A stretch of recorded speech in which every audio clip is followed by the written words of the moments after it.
Congratulations, you finally made it to 4 p.m. You know what that means. Happy hour. It's time to kick back, relax, and dive into the world of sports with the Young and Norvelle Show. Whether you're catching up on the latest scores, analyzing the big plays, or gearing up for tonight's games, we've got you covered. So grab a cold one, settle in, and let's talk sports. Here they are, Patrick Young and Terry Norvelle.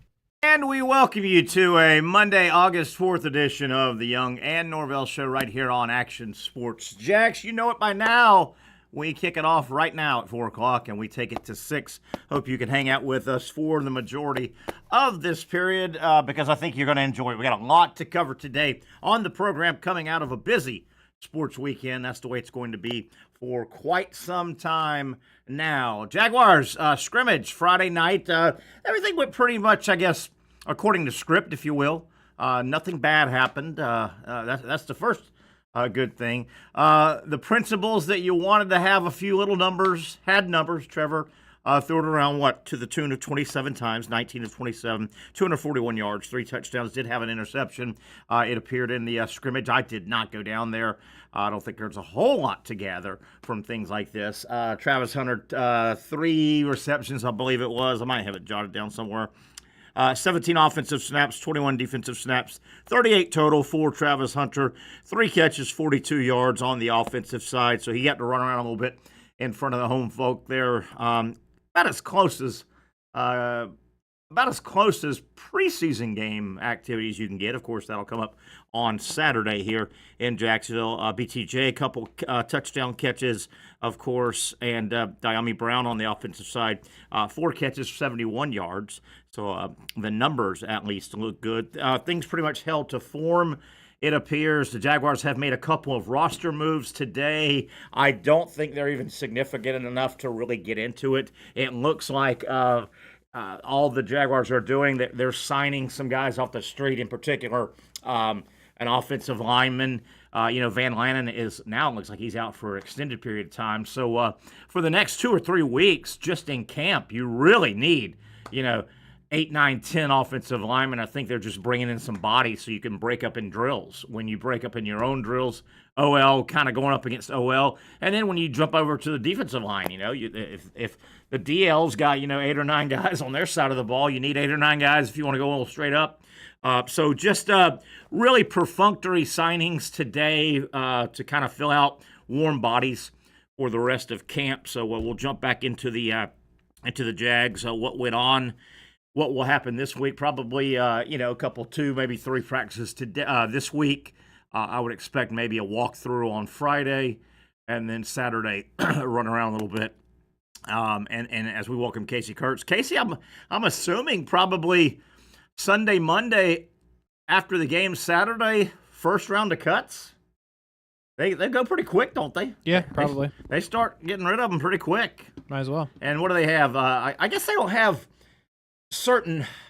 Didn't they change it about 3 or 4 years ago? They used to have like 3 benchmarks. You got to go from 90 to 75 by this date, and then from 74 to 62. Right now, I think you can cut anytime starting X, Y, or Z, whatever the date I believe is. that is correct. And you could keep guys if you want to make 35 cuts the day before camp ends. You could do that theoretically. Did you go down Saturday? No, I didn't think so either. Not a whole lot. I talked to some people that went down, and the fan. It's a fan night, isn't it? More than anything else. I guess. You're back in that, but my God, it was hot. But about 11,000. We were talking about that. We figured about 10,000 maybe would be on hand. I knew 2 or 3 people that were excited. I don't know how long. How long could you be excited when you get down there? Anyway, but it's it will change. Obviously, they're going to whack another They're going to whack another preseason game pretty quick, I think. And I think everybody thinks that's the case. They're going another regular season game, so they'll whack up another preseason game. KC, the preseason will all but be gone here, right?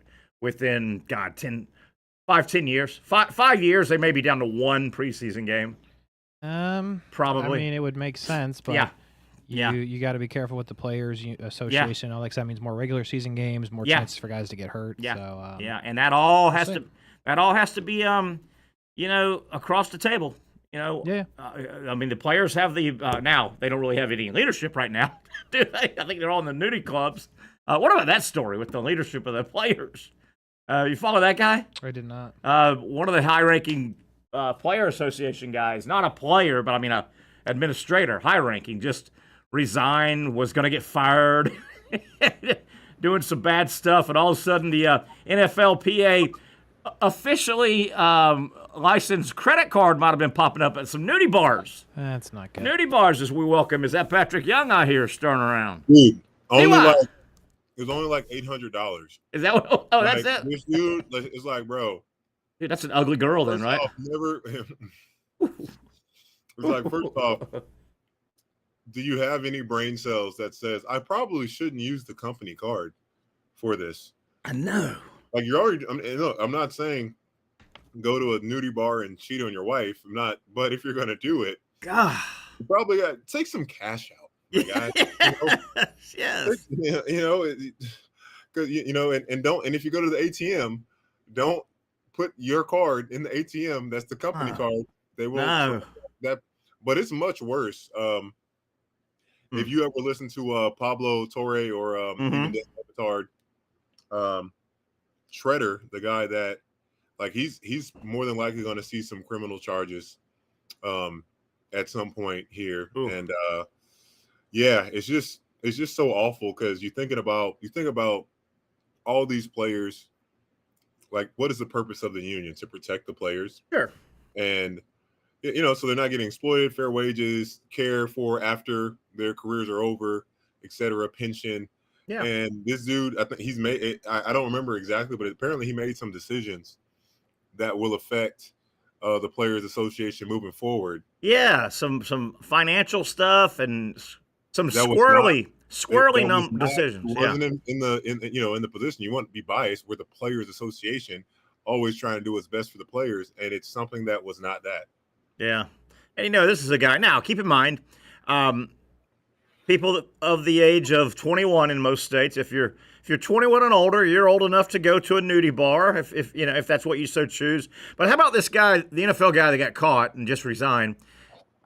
His life in that position, he probably thought to himself, how many times on a going to bed, brushing his teeth to go to bed, did he go, man, I hope I don't get a call about one of our players at 3 a.m. in Mons Venus or somewhere. And there he's hanging out in the damn places. Did it say where he was? Where he went? I didn't dig it that far. How good would that be if it was Mons? Oh boy, oh boy, oh boy. Hey, Pat. The highly touted establishment. Yeah, really. Mons Venus. Woo, what a scary parking lot at closing time. Woo! You talk about a scary parking lot. There's some ruffians in that parking lot, boy, at the end of the night. And the end of the night's about 2:30, by the way. Not in Tampa. I think the end of the night's later than that in Tampa. It might be, but the times I've said it many times. I've never been a nudie bar guy. I've been dragged when you go on the road. Yeah. It's not I remember. I don't enjoy it. No, I remember going out of that place a couple times. You're like, where's our car? Let's get in our car and go. All the things of like, this is a young girl that doesn't really like me. She wants to and then, yeah, I mean, it's kind of gross. It's kind of gross. Isn't there a song? I think you may have it. I fell in love with a stripper. Isn't there a song called that? Yeah. I fell in love with a stripper.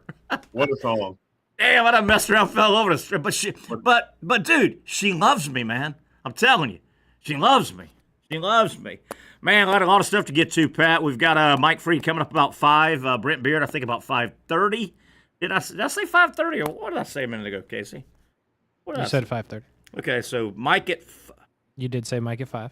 Did I say Mike at 5? You did. Yeah, Mike at 5, Brent Beaird 5:30, Patrick Young now, Casey Kurtz now. Casey, I don't think the NCAA basketball guys did this because we wanted them to do this. I think they were just pushed against time. But it came out today that the NCAA March Madness tournament will not expand like they've been talking about, at least for 2026. I think it's just because it's the dates are too close to the arenas. I think they will, but I'm glad they didn't. I don't want them to expand. They didn't just think about quality of play and like no. teams actually being like again. I'm on the side where I cover teams in the SEC, and they had a record of 14 teams that got in. Mm-hmm. You're telling me, like, we didn't think LSU or not Oklahoma deserved to get in, and any team below them, I'd say, what are we doing here? Yeah, I'm with you. Last thing, I want to see more games. They will, though. They'll expand. The only reason they didn't expand it for this coming year, I bet you they couldn't get clearance for a couple of arenas. It's less than a year away. I mean, you're talking, I bet that's the only reason. The college football preseason coaches poll came out today, Pat. You ready? Coaches poll. Ready? All right. Now, polls, particularly with the playoff now, polls really don't matter, but they will be ingrained in college football for a long time because they've been such a big part of college football before this expanded playoff. Texas, number 1. They got 28 first-place votes. Wow. Number 2, according to the coaches' poll, the Ohio State Buckeyes. So they get 20 first-place votes, so it's really close between Texas and Ohio State. Now, if this poll was to hold up, that would be your first game of the year and your last game of the year, wouldn't it? Yeah. A repeat of last year's championship. Yeah, and or playoff game. Playoff game, yeah. They play to open the season this year, and according to this poll, they may just play to close the playoff. Penn State third with 14. That's a pretty good chunk. So they got half as many as Texas. I need to see their quarterback do something, man. Me too, man. He's got to win a game, make a big play, win a big game. Win a big game. Yeah, absolutely. Win a big game. Georgia, the Bulldogs check in at number 4.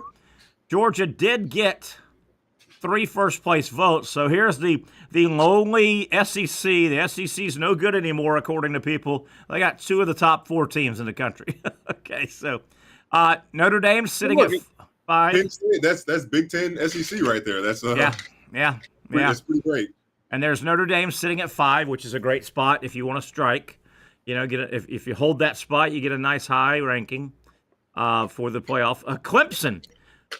Clemson, number 6. Boy, Dabo needs to have a big year. Dabo needs to make the play. I know they made it last year, but people felt like they kind of backed in. Yeah, they kind of backed in last year, I think most people. And then, they got a good draw.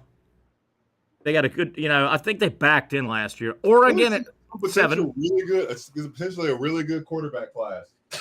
Yeah, coming out. Yeah, coming out. Absolutely. I'm really interested to see how the kid's going to be at Oregon. He was because I looked. Arch was the number 4 overall recruit and the number 3 quarterback in his class. Interesting. I didn't know that. Yeah, right. So it's the kid. I think he went to UCLA first, and now he's going to be starting at Oregon. I'm interested to see how he's going to be. So you got him, you got Arch, Lenore Sellers, Grant Nussmeier. That's Drew Allard. I mean, he can play his way into the conversation, man. And man, he's got everything the NFL wants. The big, strong, tall guy. He just doesn't make the plays. Yeah, he's got everything they want. He's just got to make the play. But again, toughest position in all the sports. Yeah. Like he's got the opportunity at a great program. You almost say like if he can't do it on this level, being the guy. Yeah, I'm with you. Oregon checks in at 7, Alabama 8, LSU 9, and Miami 10. Is Miami a little too highly rated? Is Miami the 10th best team in the country going into the year?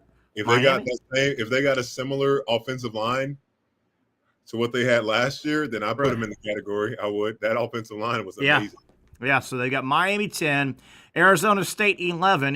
They lose the big running back Scattaboo, but they get their quarterback back. They get some people call him the best receiver in the country, Tyson. He didn't make the playoffs because he was hurt. South Carolina, you mentioned Lenore Sellers, 13. Michigan, 14. Ole Miss, 15. SMU, remember they jumped out of nowhere, and they made a lot of noise, yeah. They never, I saw the 30 for 30 on SMU when they got the death penalty and all that stuff in terms of the illegal things they were doing to bring in players. Dude, if that doesn't happen, SMU is top. Like, we're talking about them in the top 10 every year. Yeah, that's deep oil money, man. Deep oil money.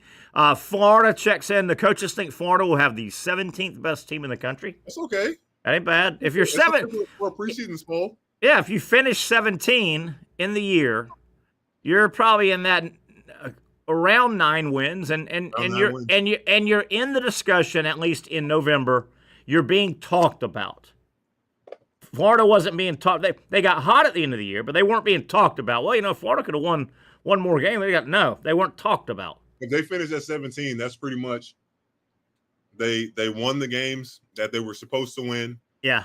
And lost the ones that no one really counted them in to win. Anything higher, that means they won a game. They upset somebody, on the outside looks in. Tennessee checks in right behind Florida. I think Florida and Tennessee are kind of similar. I do think Tennessee will have a bigger fall this year than Florida because Tennessee was more highly acclaimed the last couple of years than Florida. I think Tennessee takes a step back. It may just be a hiccup. Indiana, it'll be weird to see what they do after that weird year. Yeah, Where the hell? That was weird. They're at 19. Kansas State 20 with the coaches football poll. Texas A&M 21. That's another program. Texas A&M. I know they beat Alabama 3 or 4 years ago. Texas A&M needs to win a big game. They play in a lot of big games, but they don't ever seem to win the big game. Is that right? Yeah, I'd love to see them win a big game. They need to. Their thing is they lose games that you think they were going to be in and competitive, but I think I like the coach. If he can maintain a little bit of he's going to maintain his athleticism. Yeah. But if he gets to the point where he can, I think for guys that talented, physical wise, Lamar, Anthony, Richardson, guys that are that talented athletically, it's the simple. When they get really good at just the simple, let me take this 2-step drop and hit this cross for a first down, and that's when you got to worry about those guys. Yeah, and they never miss that pass anymore. Once they cross that threshold, that's always in their back pocket. Yeah, that's always in their back pocket. But look, there's throws that Cam Ward, Michael Penix can make in college that there's NFL guys that probably can't make it on that same level. But what separates those guys is that they can make the throws they're supposed to make. Yeah. They have the touch. They have the team around them, which makes them like Geno Smith. I wouldn't say that he's going to blow you out of the water with accuracy, but he's really good at the simple, and having great guys around him, he can put the ball in places to give his guys a chance, at least. He holds on the ball a little bit longer than I'd like. I'm really interested to see how. Did you see that clip of Cam Ward, a throw he made in camp a few days ago? I don't think so. Terry, the defender could not play any better. Really? It was like Cam he takes a 2-step drop, and the pressure's coming. And it didn't even seem like he made like a full throw. He knew he had to get it out, and he just got it out that fast. But the precision, nobody, the receiver could have, if he doesn't hit that exact spot, the receiver's going to outrun it or the defender's going to get it. Yeah. It's literally right here. Yeah. On a go route, just literally right here, dude. And he's at Tennessee, right? Yeah. If Tennessee gets a team around this guy, the Jaguars got to watch out. Yeah, and the Jaguars don't want that. I mean, and the other teams don't want it. Vice versa with the Jaguars. The Jaguars want Anthony Richardson to be a bust. They want Cam Ward to be a bust. They want C.J. Stroud to have had a freak first year, and you got that's 6 games I just wrestled with those guys. You'd have to play them every year if they turn out to be really good. Those 3, that's 6 games of your 17, dude. That's a lot of it. A lot of your games, and that's why they hope Trevor Lawrence has maxed out, right? Those 3. Yeah. They hope he's damn sure maxed out. Pat, we're going to keep it here a little bit longer. There was a situation, and this isn't earth-shattering, but I don't like it, and I just don't like it. And this was a classic Friday afternoon media dump, and it's going to come out a little bit more this week, but it got. Did you happen to see, this has been talked about for a couple months now, and it looks like it's all but the I's have been dotted and the T's have been crossed. The NFL has basically, in addition to what they already have business-wise with ESPN now, right? They have, and that's fine. You can sell your property. I get that. So the NFL is already deep in bed with ESPN. Yep. Did you see they've agreed to another massive deal where the NFL will ESPN has reached a deal to acquire NFL media assets, including NFL Network, Red Zone, in a blockbuster agreement potentially worth billions. In return, and how about this? In return, the NFL will secure up to 10% equity in ESPN. So they're becoming part of one of, if not the leading mouthpieces in their industry. Yeah. And I get it. Let me back up here, Pat, before I get your knowledge in here. I get we're not talking about national security. We're talking about sports. We're not talking about the good of the American people, such as the banking industry. You don't want a monopoly in the banking industry. You don't want a monopoly right? You don't want travel to be monopolized by one voice.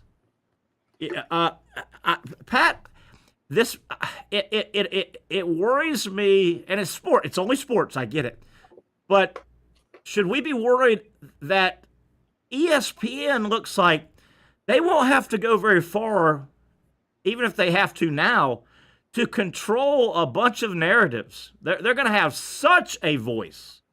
Good point.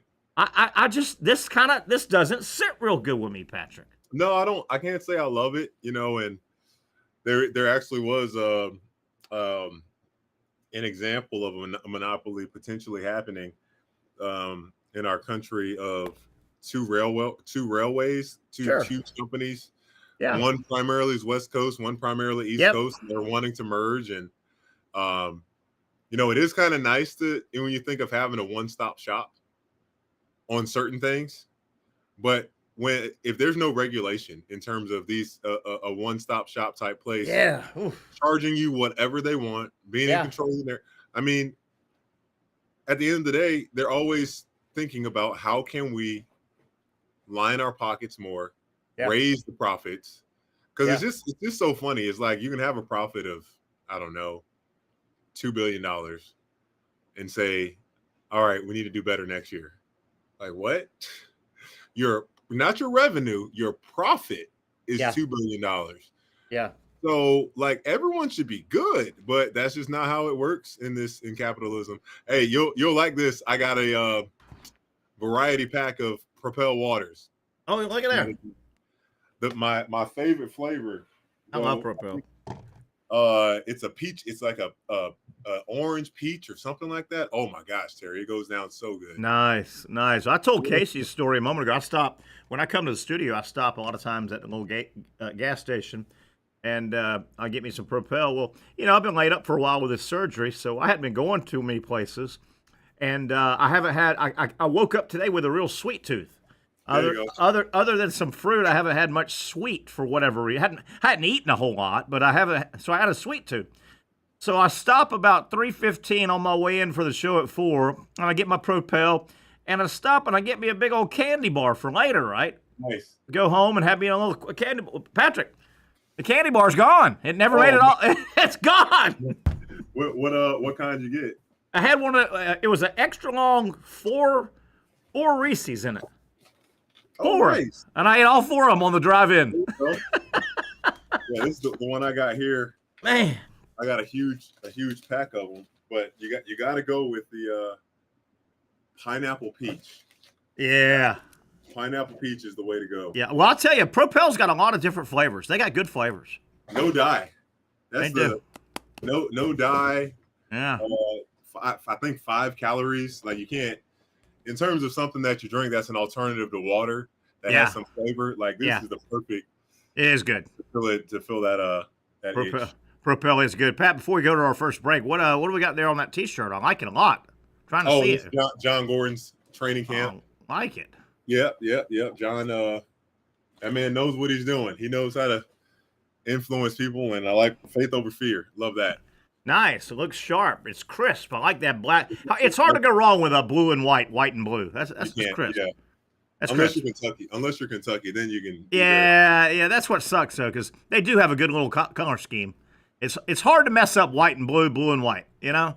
With white being your accent of almost any primary color, I don't think you can go wrong. See, you and I we're in agreements too. I hate these out of left field black uniforms teams wear. Oh. When they don't fit their color scheme, I hate them. I think they look terrible. Especially if you lose. Yes. And we always in the Gators always lose. I think like Florida State, they look good in black. Yeah, it works. They look really good in black with their garnet. Like, I don't really love Maryland's uniforms. Yeah. But when they do the black, it looks okay. Maryland's schools. I love the alternative off color of your main color. That's my favorite. So I would love to see the Gators do some type of powder blue at some point. Yeah.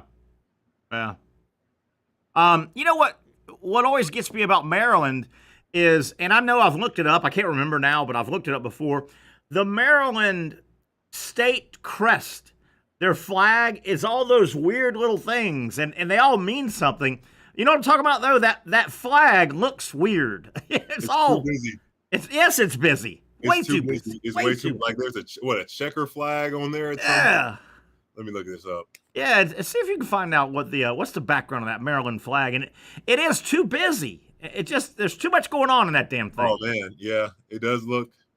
Does it say anything about the flag? Yeah, it's 4 quadrants, and there's black in this kind of, it's almost kind of like a Georgia Tech goldish yellow, and then they got the red and white, but the red's a little bit darker than the red, and it's kind of got a sideways cross. It does not complement at all. It looks like the New Orleans Saints flag had a love child with like the Texas Longhorns flag, and this is what they got. I mean, what the hell is this thing? I know it means something, but it doesn't mean diddly to me. Doesn't mean, hey, that's why you and I don't live there. We got to ask Dr. Bates. It might be nicer up there than it is down here right now. Yeah. Did you get a bunch of rain on your way in? Not a bunch, but I'm proclaiming something right now. Right now, I proclaim that the worst, the nastiest, the hottest part of summer is behind us now. It's going to slowly get better. We just got through the last 2.5 weeks of just congratulations, everybody. Congratulations. The temperature will start breaking now, Patrick. Slowly start breaking, but I think the humidity we're gonna get. But it's all gonna start backing off. We're still gonna be it'll be in the 90s some. It'll be in the 90s some still. Rain is something that we're gonna still be dealing with more so, and then I got pretty good rain yesterday. I didn't get as much as they kept predicting though. They were telling me, man, yesterday was gonna be a washout starting at 1 o'clock. That wasn't terrible. Wasn't terrible. How about you? Did y'all get a lot of rain over there? Oh, we got a lot today. I got a lot. I drove out to Placa today, and what the hell did you go to Placa? Spoke at the Putnam County Schools. Oh, nice. Lunch service people, the ones that manage all the schools, making sure the kids get fed, etc. Speaking of Palaca, that's Putnam County, right? Yeah, Putnam County. Hey man, I've spoke to their Gator Club out there 4 or 5 times over the years. Lula Gale or Miss Gale. Hey, what about the way they do their food? Their food is a potluck. Yeah. And oh my God. And then they have the audacity to hand you a check for speaking. I'm like, dude, that meal I should be paying you. And then they make you take food home with you. I did it last year. They didn't do a potluck. They had some guy do a gumbo, which is pretty great. Ooh, every time I've been out there, they all show up and bring their dishes with them. And man, it's like a big old party. Yeah. And then they will not let you get in your car without a big old take home. And I might bring it to Pop. All right, leftovers. Only my mom and grandma are the only ones in the family that will not eat leftovers. They won't do man, it. I love me some leftovers. It is, especially if it's one of two things. Either you just bought it from a restaurant and it's there to be your lunch for the next day, or if you even just cooked it the day before. Oh, like God. you would think you at least have a 1-day grace period where you're like, yeah, I'll eat what I made yesterday, but I can get it if you're like, oh, that food's 2 days old. Are you kidding me? Give me some of that leftover fried chicken in that refrigerator, or some of that leftover pizza in that refrigerator. Give me some of that. Man. I'll take it right now. Now that we got air fryers too, they bring everything back to life. I'll take it right now. I'll eat it right now. I'll get up here. I'll get off this show right now and go eat. I'll walk right out right now. Don't tease me. Don't tease me. All right, let's take a break, Pat. We come back. Major League Baseball from the weekend. I got some sports history. We got to get moving because we got Mike Freed at 5, and we got Brent Beaird at 5:30. Patrick Young, Terry Norvelle, and you when we come back right here on the Young and Norvelle Show.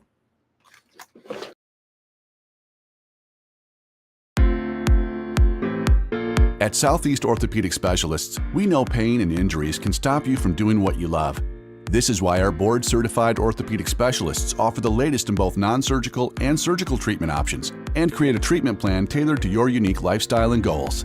So, whether it is a sports injury or that nagging pain that's keeping you from doing what you love, our team has the right treatment for you.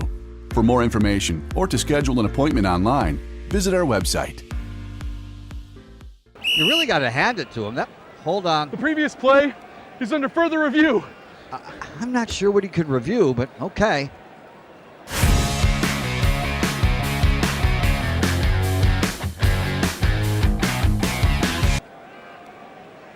Sure has been a while. Dine in at Hurricane Grill and Wings for the football season. Well, there he is. Oh, what is that?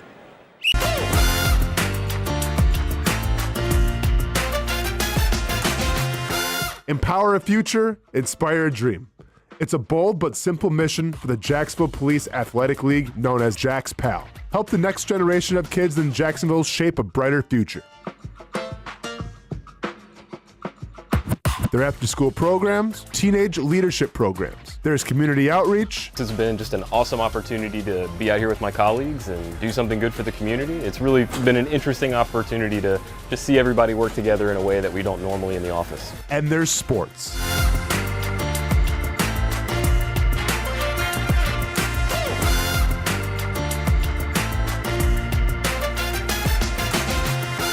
There are also ways you can help the next generation with a donation of any kind. Just visit jaxpal.org to get more information. Empower a future, inspire a dream with Jax PAL.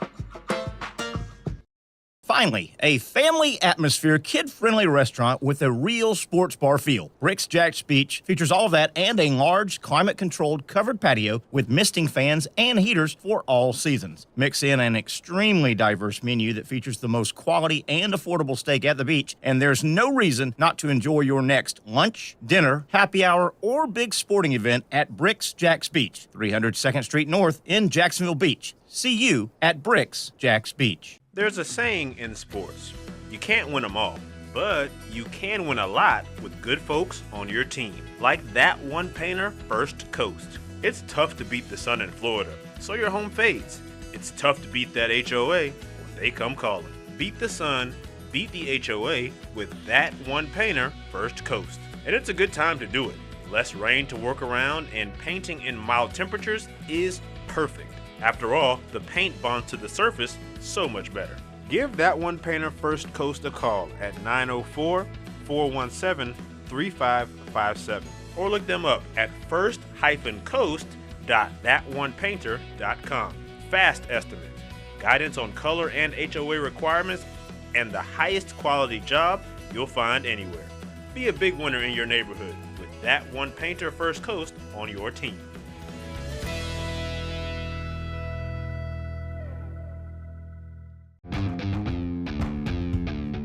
When you think sports, you think Action Sports Jax, the official station of the Jaguars, on location for every game. But the most experienced team in town doesn't stop there. From high school football to the big events in the area, Action Sports Jax is always on. Now, we take that to a new level. Action Sports Jax 24/7 is around-the-clock coverage of the teams you love and the moments you can't miss. The best local sports in Jacksonville on Action Sports Jax 24/7. Okay, back we are with some ominous-looking downtown clouds hovering over downtown Jax Vegas. Looking pretty wet up there. Hopefully it comes down. Everybody can get home safely. But, man, I'll take all the rain I can get within reason as we are into August. Pat, in August. How about that? August 4th today. August 4th. How about August 2nd was our buddy Todd Golden's birthday? Is that right? Yeah. What is he, like 29 now? I think he might be 40. He looks about 29, doesn't he? I think he does, right? Yeah, boy, what a nice spot for him to be in right now. He is in a good spot, man. I mean, he's got a national title trophy. He just turned 40. He's got a stacked basketball team with tons of excitement. He's just turned 40, so he can do right now, unless the train goes off the tracks, knock on wood. I mean, the basketball world is his oyster right now, isn't it? He can go almost any direction he wants, and everybody in basketball will pick up his phone call right now, wouldn't you say? Oh, yeah, without a doubt. Yeah.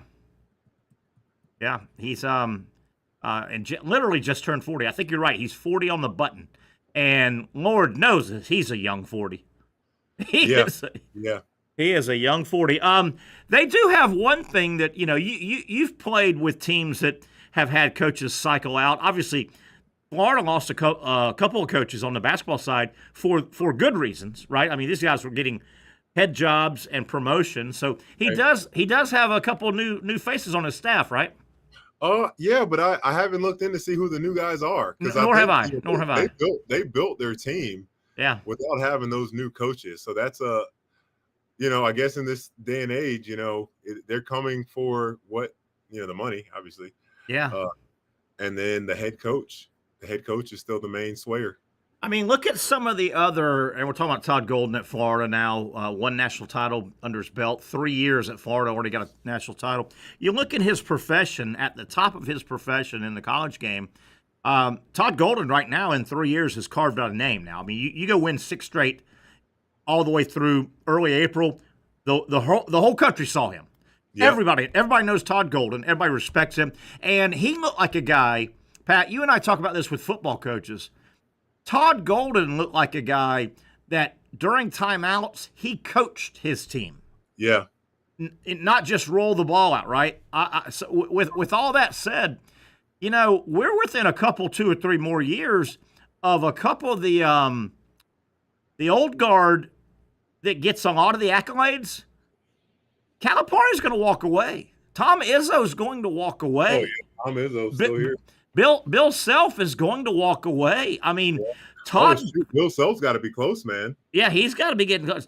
A point I'm making, Todd Golden, I think he could become one of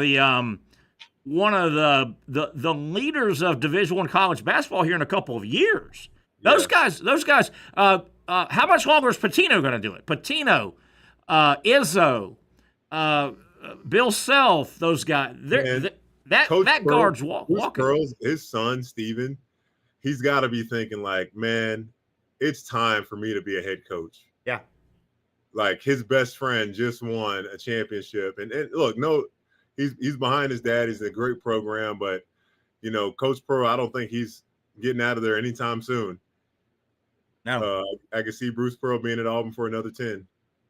You really 10? I don't see him there 10. You may be right. They're getting so close to championships every year. They're getting so close. I tell you, unless Auburn does something stupid in basketball, that's going to be a pretty nice job that Pearl hands that to somebody. Yeah, Mark Few. How much longer he's not old, but he's older. He's in his 60s. I'll guarantee he's in his 60s. Who else we thinking about? That's about the group of senior voices. Sampson. I don't think he's got too many left. Delvin Sampson won't be going much longer. Yeah. So they'll all, that whole group we just named, that's the elder statesmen. Well, all of a sudden, those guys are all going to be gone in 3 to 4 years. Watch. I know, right?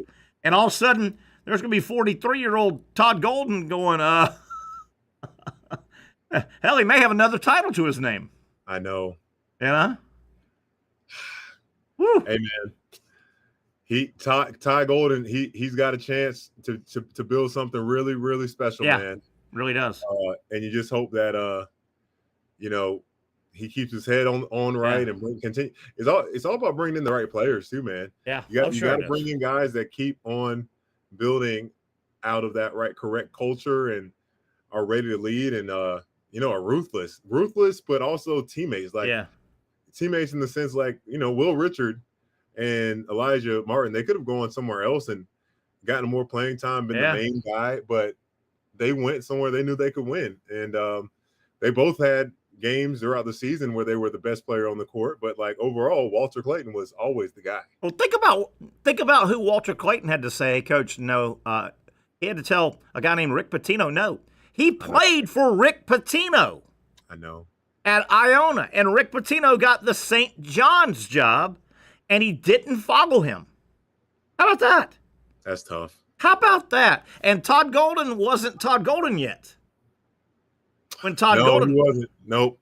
He was selling a dream. Yeah. Walter is a Florida kid, so that helped. That helped. And it probably would have been really tough. He's got a daughter and his girlfriend. That probably been tough to kind of maintain that up there, being so far. Whatever people got to. We know this. Sometimes raising kids, you need a grandma, a grandpa, just someone out there just to get you a little break here and there. Takes a village, is what they say.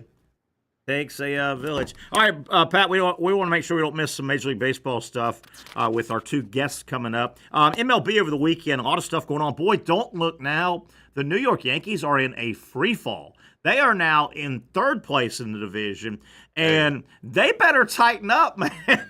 They're in third place, 4.5 games out of the division, and I think they're only like a half a game. If the season ended right now, they would barely get a wild card spot. Barely. Yeah. They are in free fall, my man. Seattle making another run at the Astros. They're 2.5 back now. Seattle has yet to ever get all the way caught back up with the Astros. That'll be fun to track. Milwaukee now has a 2-game lead over the Cubs. I'll tell you who else is in a free fall right now, and they're going to mess around and miss the wild card if they don't tighten up with 44 games left or whatever it is. The San Francisco Giants. They are 9 out of the division, so they're not going to win the division. They're 6 out of the wild card spot, the final wild card spot. The Giants are really, really, really scuffling along. And trying to see what else is going on. Boston, boy, they've had a fun last 40 games. They've gotten hot a couple times, so I wanted to get some of that. Love that. You like that? I do. I love ball. I grew up a Red Sox fan. It's whoa. Beep, beep, beep, beep. Back it up, Terry. Back it up. Put it in reverse, Patrick. Oh, Lord. Where did you get this Boston Red Sox stuff? So growing up when I played baseball, this is my between 5 and 10. That's when you're playing, you're more likely to watch. Yeah. And at that time, that's when the Red Sox, Nomar and Poppy and Manny Ramirez and can't remember my guy that was the trader, Johnny Damon, yeah, the trader. It was a special time, and I don't know. I always hated on the team that was supposed to win. I always hated on the Yankees. I've always hated on the Lakers, and I've always hated on the Celtics. Always. Really? Yeah. I would have thought you've gone either Lakers or Celtics. That surprises me. I went Spurs. Oh. Love David Robinson and Tim Duncan back in the day. Oh my gosh, man. Yeah. Those dudes were unbelievable. Man, I used to watch Robinson work out at JU. You did? Oh my gosh. He got assigned to that Kings Bay naval base, right up the street. And he would come work out and he helped a little bit with the bigs. And, man, you'd see this guy. What an I fought athlete. a little bit with the bigs. Yeah. When he had time, and he'd come over, and he'd want to just break a sweat, and he helped out some. But, man, you'd go in the gym, and he'd be in there shooting around. Pat, obviously you played, and you're one of these guys, but this guy was 7'1", a gazelle. I mean, just muscles and shoulders. How about the guys like yourself, Pat? The big dudes, which I'm, 6'9", 6'10", 6'11". I mean, they're big, tall dudes. All you guys have these shoulders that are about this wide. How do you get around those guys? Man, that's the thing about like in the NBA, because there's defensive 3 seconds. But if you touch a guy as they're coming through or in the lane, like your 3 seconds kind of resets. Yeah. So that was a big thing they teach, to always have contact, always be touching the guy as he's moving around in the paint, just so you don't get that 3-second call. Yep, use your lane. That'll buy you some more time. Buy you some extra time. Hey, do you remember a time taking a charge where you just got absolutely plastered by somebody? I mean, just big dude, just and you had to just a lot of charges, so I don't know if I can remember one in particular. But were you good at it? Did you taking charge? Yeah, absolutely. I was pretty good at taking charges. I mean, you didn't mind. I didn't have as many block shots because I was like, blocking a shot is great, but look, if you can get a charge called, that's you're getting a foul on the other player and possession, ball back, and it's a motivator for your team. Yeah, blocking a shot does, but you can block a shot and it can end up landing in the hands of the opposing team's 3-point shooter, and they get a wide open shot. Yeah, and then it's a risk with shot blocking too. If you go for it and you miss it, more times than not, you're out of you're out of rebounding position, and your guy's going to get the rebound. Were you good about protecting yourself? You know how they show you how to take a charge? Oh, Terry, I thought I was. There we go. I'm glad you brought that up. Here we go. I had to get it. I got kneed so bad taking a charge. I had to get my testicles ultrasound. I had to get ultrasound. Oh, stop it. Oh, that hurts. Oh, it hurt. It hurt to put my underwear on. Oh, it hurt to, like, I literally should have sat out the practice the next day because jogging, anything that was making the change jiggle, that was painful. Me and my big mouth. That brought that up. Oh, hey, and it's so bad. It was a charge, but they called me for a block. Like the guy, I was in position, and he just goes knee up. Right into the sun where the sun don't shine. Was it in Europe or college? In Europe.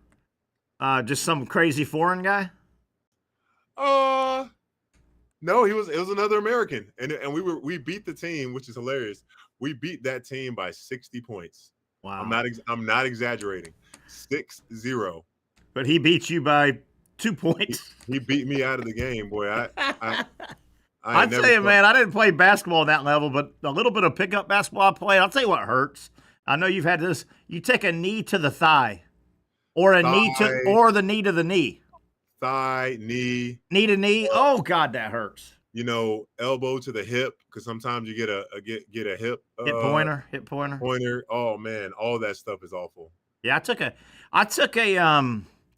I was in college one day playing. I got hit. I was left-handed batter. I get hit on the outside of my knee, right where your knee bends. I got hit right on the outside. Guy lost a fastball, hit me in there. And it didn't hurt as much as it bruised right there, and it bruised on the hinge. So the bruise never wanted to go away. It just, I'm like, and you play a bunch of games in baseball. You're playing 3, even in college, you're playing 4 games. You're playing a weekend series, 1, maybe 2 weekday games. That damn thing just never would go away. The bruise. Yep. You're like, God. It was great. I just freaking the one that will never go away for me, baseball. Like and when you're sliding and the strawberry, you got right on that hip. Oh man, never go away. Never, yeah, and I think being darker skin, like that part of you can still tell like something happened in that area. Yeah, and you're a big dude. You probably weren't as graceful as I was. I was a smaller guy, knew how to slide closer to the ground. Oh, that That strawberry that would never get healed in baseball hurts, man. Oh man, that hurts. Wasn't fun. No, not at all. Not at all, Patty. Oh my goodness gracious! And you take it for. I wish you hadn't told that story about taking it in the giblets, though, man. Because what I just got done surgically is in a private area too, and you just ooh, man. Hey, were you a cold tub guy? Were you able to get all the way in you could get in? I could never do that. Honestly, I wish like I would have embraced it even more, because I would only go like hip high, waist high. Like nowadays, if I could do it, I go all the way in. They swear that's good for you, man. They swear it's really good for you. It does something to your system, but the only thing that would kill me, like I had to cover my toes, just because your toes would start to ache. It'd be so painful. Yeah. In there at the end. I used to always wonder about way back in the day when, the minute a pitcher would come out of a game, they'd wrap his whole arm and shoulder in ice. I'm like, how did they get used to that, man? Just, getting all that ice just sitting there. I was really, okay. It's not great. That's really not great for you. If you have pain, acute pain, but, they say icing in just the ice really isn't that helpful. Yeah. Yeah, that's what you hear. All right, Pat, let's run through some sports history real quick. I don't know if we'll have time. Bring it on. We got a couple of guests coming up. We're taking it out of bounds with Mike Freed, top of the hour, and then Brent Beaird, bottom of the 5 o'clock hour. We talked about this the other day, but the actual anniversary popped up. This date, 1982, Joel Youngblood, a decent Major League Baseball player, kind of a utility guy, played a long time. Joel Youngblood singled for the New York Mets on this date in 1982 in a game in Chicago. He was then traded, and he got sent to the Montreal Expos. They were playing a game that night in Philadelphia, and he got a hit that night. So he got 2 hits one day for 2 different clubs in the same 24-hour period. Cool. Isn't that cool? Yeah. Isn't that cool? I remember when it happened. It was really cool. That's something you brag about for sure to your friends. Yeah. You brag to your friends about that for sure. Yeah, this date, 1986, the USFL officially disbanded because of their loss. They won, but they lost on a technicality and only got $1. This is a very interesting story. If you dig into it, it's easy to blame Donald Trump and why the USFL went out of business because he wanted to play in the fall. They took a big lawsuit. If you dig into this lawsuit, the USFL, the jury awarded the lawsuit to the USFL. You've got jury members, including the foreman, that said, we didn't know how to give out that type of money, so we just assumed the judge would put the big number of money. Well, they were wrong. The judge in that type of case, wherever it came from, we could ask Mike Freed about this, whatever the jury said went. So the jury wanted to give a gob of money to the USFL, but they didn't understand there was a parameter that the judge could not overrule. They thought the judge would set, because think about it. A jury of 12, I don't know finance at that level. It'd be hard for me to say they deserve $100 million. They thought the judge was going to do it, Patrick. How about that? Put the number. Was that actually the right move? Like, could you imagine if how much different things would have been if the judge had the ability to do so? Like how different things would be for us now? Yeah, it was almost like the jury didn't know that it wasn't. They were just passing it back. They said, hey, we rule for the USFL. The NFL is a monopoly. They were wrong, and they deserve to be monetarily slapped. But they said, well, we're just going to let the judge figure it out because we don't know how to put that number. Crazy. Wow. How about that? This date sports history. That's how it happened. Huh? Yeah, it was neat. I really dug into that. It was really neat. It was almost like a technicality, and it couldn't be appealed, by the way. You couldn't take it back and appeal it. It was I don't know, in that type of court or what have you. This date, 1983. How about this stat? Tony Gwynn records 6 hits in an 11-10 win for his Padres. Wow. That was the 4th time that season in 83 that Tony Gwynn had a 5 or more hit game. How about that? In one season, he had 5. That season? 5 games where he had 5 or more hits. He had 6 in that one game. Man, there's plenty of guys that they might get lucky if they get it, that do that one time in their whole career. No doubt about it. And this was kind of neat, I thought. All these stats have to do with home runs, Major League Baseball home runs, Hank Aaron, Babe Ruth, Barry Bonds. Get a load of this. And I don't remember it happening. This happened on the same day. 2007. Alex Rodriguez hit his 500th career home run. He was 32 years old at the time. Okay? Hold those numbers. Also on this date in 07, Barry Bonds ties Hank Aaron's all-time home run record at 755. Let's fast forward, okay? I told you about it's still amazing the numbers that Alex Rodriguez put up. If he didn't get suspended, in case you said he got suspended for 1 full year, right? Correct. In his prime. I mean, these were... No, it was towards the end. But, I mean, he was still putting up numbers. He had home runs to hit. Yeah, he had home runs to hit. How about this? In 2010, so 3 years after Rodriguez hit home run 500, he was 32. 3 years later on this same date, 2010, A-Rod hit home run number 600. Oh, wow. God almighty. And he finished with what, 695? Oh, man. Casey? Something like that. That's one full season that he could have, he could have been close. My God, the numbers that Alex Rodriguez put up, and if you transpose, okay, maybe he wasn't going to hit 50 again. Give him an extra 35. I mean, he's sitting at 725, and he's a middle infielder, third base shortstop. I think that changes things as well. Not that outfielders don't have to make plays, but it's tougher to play shortstop, which Rodriguez was a true shortstop. It's tougher to go play shortstop on defense than run out to right field. Oh, yeah. I think it is, and I'm an old middle infielder.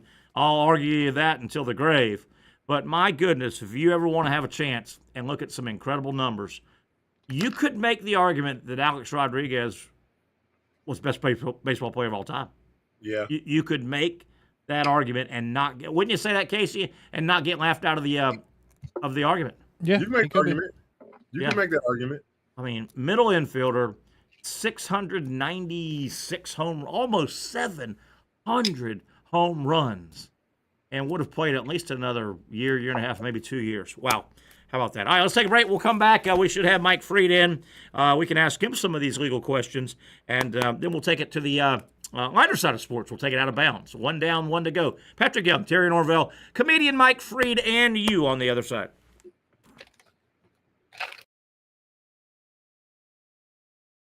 You really got to hand it to him. Hold on. The previous play is under further review. I'm not sure what he could review, but okay.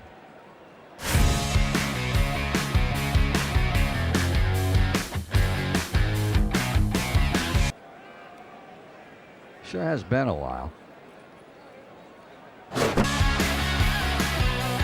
Dynamic Hurricane Grill and Wings for the football season. Well, there he is. Oh, what is that?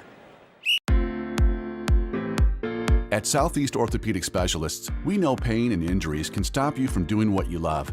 This is why our board-certified orthopedic specialists offer the latest in both non-surgical and surgical treatment options and create a treatment plan tailored to your unique lifestyle and goals. So, whether it is a sports injury or that nagging pain that's keeping you from doing what you love, our team has the right treatment for you. For more information or to schedule an appointment online, visit our website. Most of us know how to throw.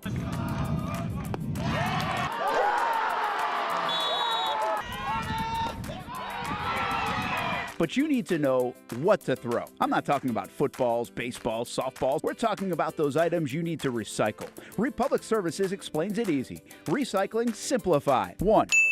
Know what to throw. When in doubt, throw it out. 2. Empty, clean, and dry those materials.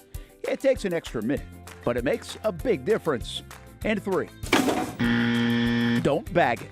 This makes the recycling process faster and more efficient. This is a look at the Republic Services North Florida Recycling Center. You can make this process even more efficient. By utilizing those 3 steps, Republic Services can help you become a better recycler in your home. Learn more at recyclingsimplified.com. Finally, a family atmosphere, kid-friendly restaurant with a real sports bar feel. Bricks Jack's Beach features all of that and a large, climate-controlled covered patio with misting fans and heaters for all seasons. Mix in an extremely diverse menu that features the most quality and affordable steak at the beach, and there's no reason not to enjoy your next lunch, dinner, happy hour, or big sporting event at Bricks Jack's Beach, 300 2nd Street North in Jacksonville Beach. See you at Bricks Jack's Beach. Baker's Sports. It's a hometown business filled with hometown people trying to make you feel right at home. Chris Conley, Jacksonville University. Walker Wright, class of 2018, West Nassau High School. Michael Young, Fletcher High School. Baker's Sports started in a grassroots way and now outfits much of the Southeast. Will Olive, Mandarin High School. Go Stangs. High school sports, travel sports, youth sports of all kinds. They are a one-stop shop carrying Nike, Adidas, Under Armour brands, and more. Vincent Caldes, Oak Leaf High School. Tony Mazzio, Standout High School, class of 2002. Samuel Coffrin, Paxton School for Advanced Studies. Whether it's sports teams on the field or it's your team in the workplace, like our Action Sports Jacks team, and community events like the Dream 18 Golf Tournament, and many others. Cole Tilley, Hilliard High School. Reagan Webb, Eagles View Academy. Look good, feel good, play good with Baker's Sports. Custom sports apparel since 1997. Shop with the hometown team at bakersport.com. The rhythm of my heart is beating like a drum, with we are mother rolling off our tongues. Never will we roam, for we know our place is out. Where the ocean meets the skies, we be sailing. Where the ocean meets the skies, we be sailing.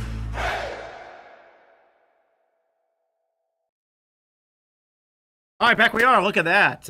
Boy, you could, that's like a reoccurring painting as we welcome you back downtown Jacks Vegas. Looks like hot with some rain in the clouds. Patrick Young, I believe, is hanging around. I'm Terry Norvelle. Mike Freed has joined us.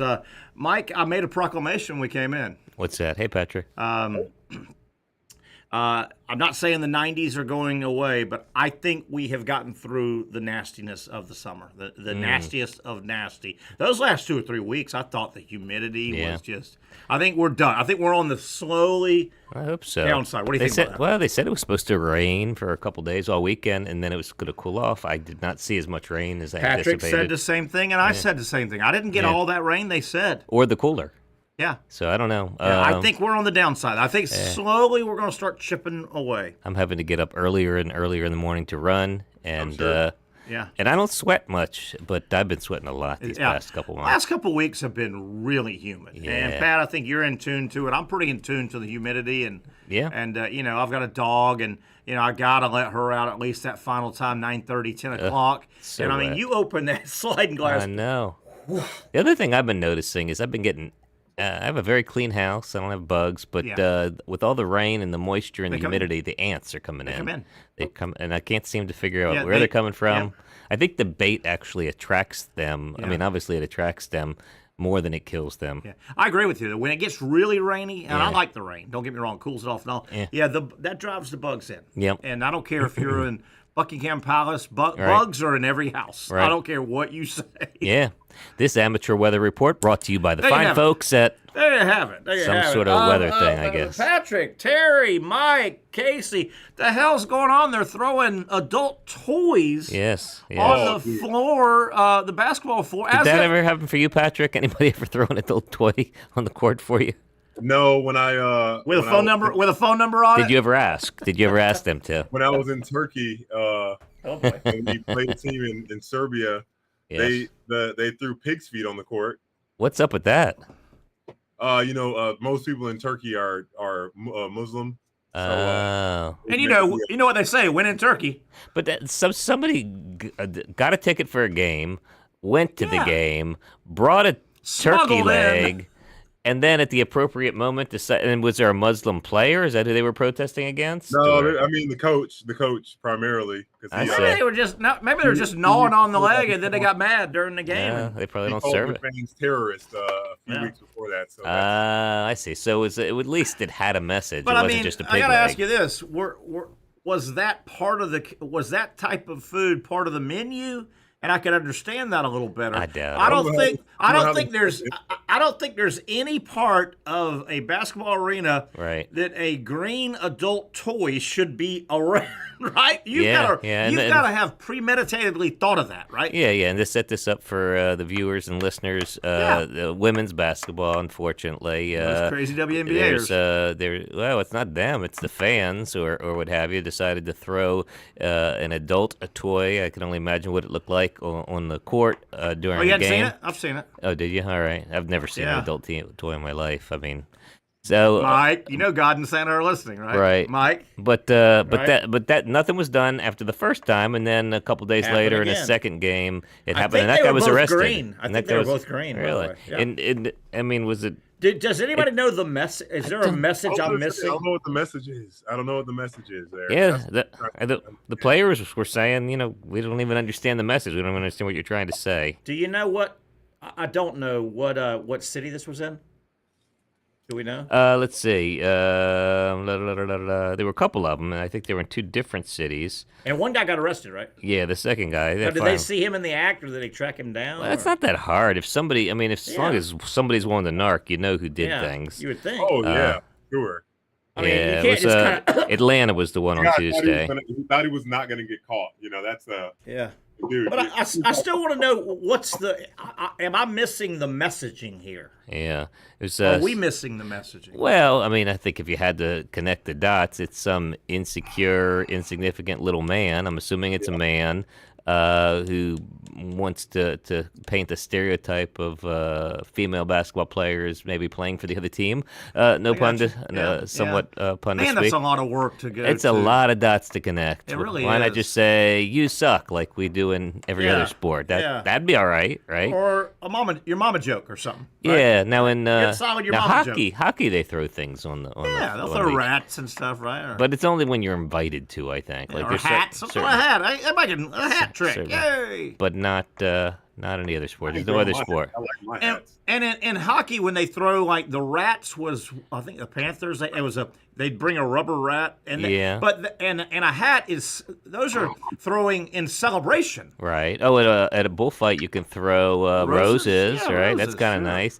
That'd be nice if people threw roses in games. They do that in gymnastics too, and ice skating, figure skating. Sure they do. It's sort of an ice thing, it seems. Sure. I guess. How about that? I know that was dear to your heart. You wanted to talk about the it was a good adult toys. I don't know if it was dear to my heart, but the whole story was. Do you think we're done with it now? The guy had to pick it up with rubber gloves. I don't know what he was worried about, but that guy. Oh, I wouldn't touch that. I wouldn't touch that thing with bare hands. No. You think it was severed from somebody? Maybe it wasn't a toy at all. Maybe it's been Who knows used. what that guy was doing with that thing before? Thank you, Patrick. Thank you, Patrick Young. Yes. The players, when asked, said, I don't really get the point of it. It's really immature. Whoever's doing it needs to grow up, they said. New York Liberty forward Isabel Harrison added, arena security, hello, please do better. Security. It's not funny. Security. Never was funny. Throwing anything Actually, on the court is so dangerous. But did you think I did think it was kind of funny. I don't know. The only chance of junior high school funny, but funny, is if the person threw it from when you're entering in to get to your seat, right? But that's so far away, and you just leave. You throw it and you run. That's your only chance. Yeah, but like Mike said, anytime there's a big crowd and something's thrown, the odds of everybody within eyesight not looking that way is so minute. Somebody, if they want to get knocked out, they're going to get knocked out. Yeah. I mean, I went to a concert recently. And then there's enough cameras, too. You can kind of start tracking down. You're not getting away with anything, and you'll never be able to go to a game again. I went to a concert recently, and it's a band I like a lot. What's that? Oh, let me interrupt you. Please, you just did. I was looking for a motive. Yes. Being told you can never go to watch Yeah. The horrible play of the WNBA. There's the motive. It's not horrible. Supposedly, it's exciting. It's bad play. Patrick will tell you. They don't have much skills, Patrick. What about that Caitlin Clark person? Isn't she exciting? Few and far between. They struggle, Patrick, with basics, don't they? Layups and just. You think I have a chance? You think I have some game? Yeah, I cut you off though. Go ahead. Oh, I was just gonna say, in the old days, you could get right up on concert stages and interact with everybody. This band that I like, the Bare Naked Ladies, who are neither band nor naked nor ladies, from Canada. But there's a whole bunch of songs they do where you throw different things at different times. It's sort of their thing. You throw a monkey at this one song. You throw a pair of underwear. Like a stuffed monkey. A stuffed monkey, any form of monkey would be good. It's from that If I Had $1 Million song.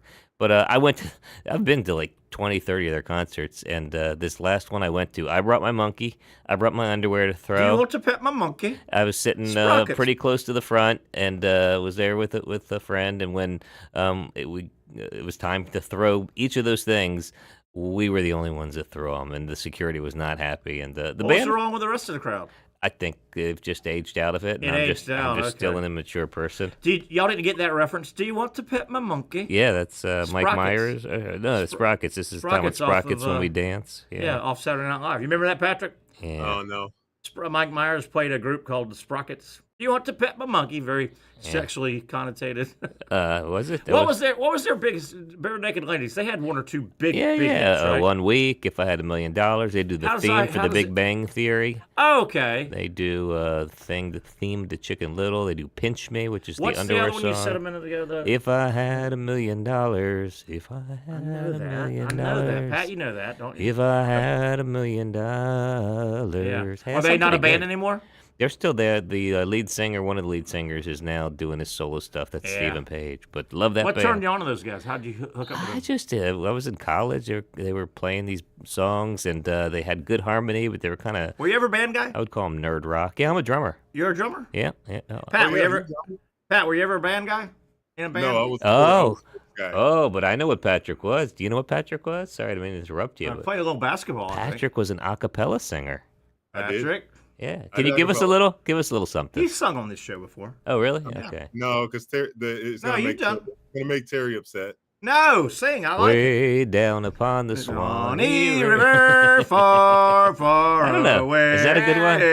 I don't know. Way down upon the Swanee River. Yeah, that's bad. I'm trying to goad him into it. Our one listener just left. I'm trying to goad him into it. Pat, sing us something, man. Pat, go, Pat. That's like telling Mike, be funny, tell a joke. Mike, arrest somebody. Throw somebody in jail, Mike. I don't know. Hey, have you thrown anybody in jail today? I did not. I taught a law school class today. Really? Where at?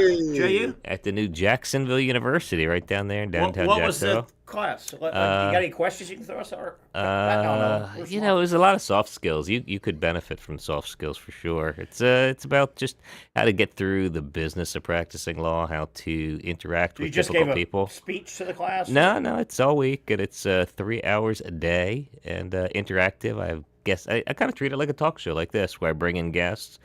We talk about how to find your passion in the law. Today was day one? Today was day one. And you told them you were going to be on this show later today, and are they all watching right now? I hope so. That'd be great, wouldn't it? You're supposed to promote the show. I did promote it. I told them the things that I do so that they have context for who I am. Yeah. So, most of them asked about, I know, star player at JU. Oh, man. My name's all over the concert. Terry Concert Hall, Terry Drive, Terry Lane. Right. They didn't even want my autograph. They just wanted me to sign your name. I don't want to brag, Patrick, but that's in my world over there. Yeah. Mm-hmm. That's your family, is it? Yeah. Did they pull they have a big mural on the side of that building.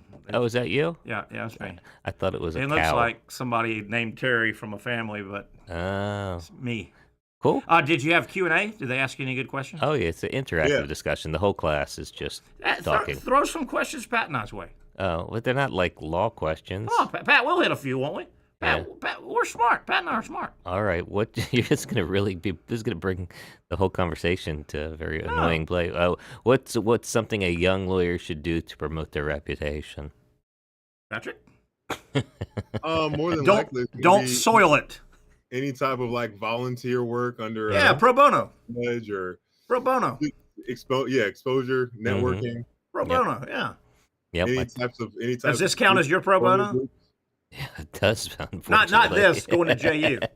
No, this counts as your probation, probably. It's sort of a side thing, but I like the conversation. All right, so we're 1 for 1. Can you ask us some more questions, please? You really want to spend time on this? Yeah, we do. Pat and I do this all the time. I know it's all excited for you. Yeah. We right, Pat? All right. Well, football, baseball, basketball, golf. This is an interesting question. So you'd rather talk about sex toys than this? Yes. Okay.